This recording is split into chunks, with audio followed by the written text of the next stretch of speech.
ஆச்சி பாதாம் ட்ரிங்க். ஆச்சி பாதாம் ட்ரிங்க் ஒன்னு வாங்கினா ஒன்னு ஃப்ரீ.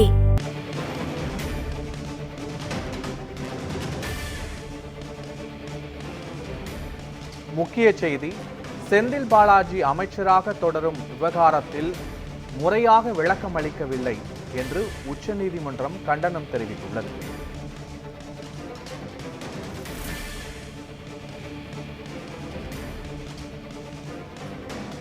செந்தில் பாலாஜி அமைச்சராக தொடரும் விவகாரத்தில் முறையாக விளக்கம் அளிக்கவில்லை என உச்சநீதிமன்றம் தனது கண்டனத்தை பதிவு செய்துள்ளது.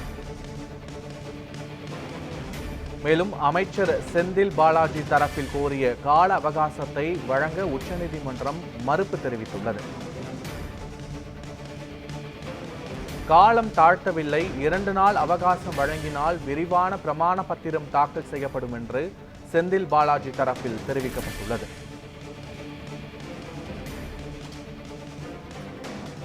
செந்தில் பாலாஜி அமைச்சராக தொடரும் விவகாரத்தில் கால அவகாசம் வழங்க வேண்டும் என செந்தில் பாலாஜி தரப்பில் இது தொடர்பான முழுமையான விவரங்களோடு எமது செய்தியாளர் டார்வின் ஜியோ இணைகிறார். வணக்கம் டார்வின், முழுமையான விவரங்கள். கடந்த 2011 முதல் 2015ஆம் ஆண்டு காலகட்டத்தில் போக்குவரத்து துறையில் அமைச்சராக இருந்தபோது செந்தில் பாலாஜிக்கு எதிராக பல்வேறு குற்றச்சாட்டுகள் என்பது எழுப்பப்பட்டிருந்தது. குறிப்பாக பார்த்தோம் என்றால் போக்குவரத்து துறையில் வேலை வழங்குவதற்காக பணம் பெற்றதாக வழக்கு என்பது தொடரப்பட்டிருந்தது. இதனையடுத்து இந்த விவகாரம் தொடர்பாக அமலாக்கத்துறை மற்றும் லஞ்ச ஒழிப்புத்துறை என இருவரும் இந்த வழக்கை விசாரித்து வருகிறார்கள். அமலாக்கத்துறையை பொறுத்தவரைக்கும் சட்டவிரோத பண பரிவர்த்தனையில் தொடர்பாக வழக்கு பதிவு செய்து விசாரித்து செந்தில் பாலாஜியை கைது செய்திருந்தார். இந்த நிலையில் 1 ஆண்டுகளுக்கு மேலாக செந்தில் பாலாஜி சிறையில் இருந்திருந்தார். அதே வேளையில் அவர் வகித்து வந்த அமைச்சர் பதவியும் அப்போது அவர் ராஜினாமா செய்திருந்தார். இதனை எடுத்துதான் தொடர்ச்சியாக உச்சநீதிமன்றத்தை அவர் நாடி ஜாமீன் என்பது அவருக்கு வழங்கப்பட்டிருந்தது. குறிப்பாக பல்வேறு நிபந்தனைகளுடன் ஜாமீன் என்பது வழங்கப்பட்டிருந்தது.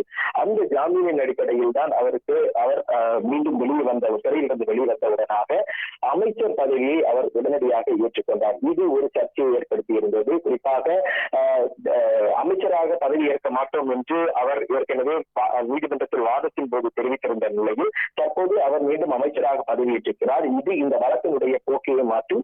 பல்வேறு நபர்கள் அதிகாரமிக்க ஒரு பதவியில் இருக்கக்கூடிய இவரை பார்த்து சாட்சிகள் பயப்படுவதற்கான வாய்ப்பு இருக்கிறது. எனவே இந்த வழக்கினுடைய விசாரணை முறையாக நடைபெறாது.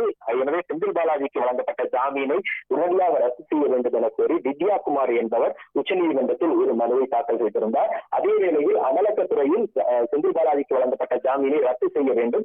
ஏனெனில் இந்த வழக்கில் சாட்சியாக உள்ள பலர் ஏற்கனவே செந்தில் பாலாஜியின் கீழான அமைச்சர் இருந்தபோது அவரின் கீழ் வேலை பார்த்தவர்கள். எனவே அவர்களும் இதில் பயப்படுவதற்கான வாய்ப்பு இருக்கிறது என்று தெரிவிக்கப்பட்டிருந்தது.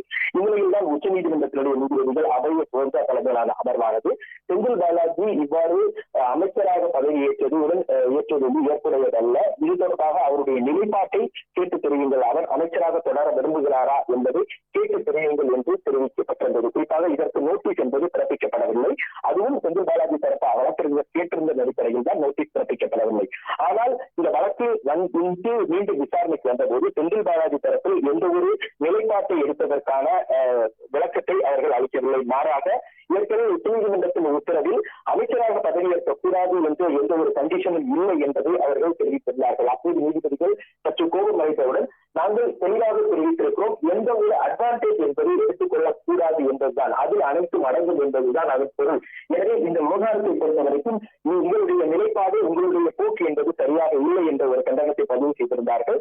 நாங்கள் கடந்த முறை நோட்டீஸ் பிறப்பிக்கவில்லை என்பதற்காக இவ்வாறு அட்வான்டேஜ் எடுத்துக் கொள்ளக்கூடாது என்பதும் அவர்கள் பதிவு செய்திருந்தார்கள். மேலும் இந்த விவகாரத்தை பொறுத்தவரைக்கும் இவ்வாறு காலம் தாழ்த்துவது என்பது ஒருவருடைய நிலைப்பாட்டையே குறிப்பதாக இருக்கிறது என்ற ஒரு வார்த்தையும் நீதிபதிகள் தெரிவித்திருந்தனர்.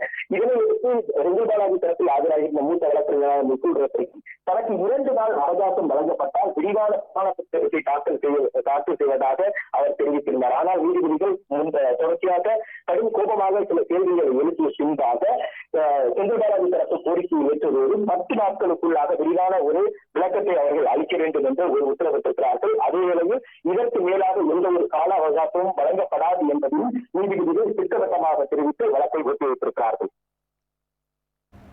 வழக்கு தொடர்பான முழுமையான விவரங்களுக்கு நன்றி டார்வின்.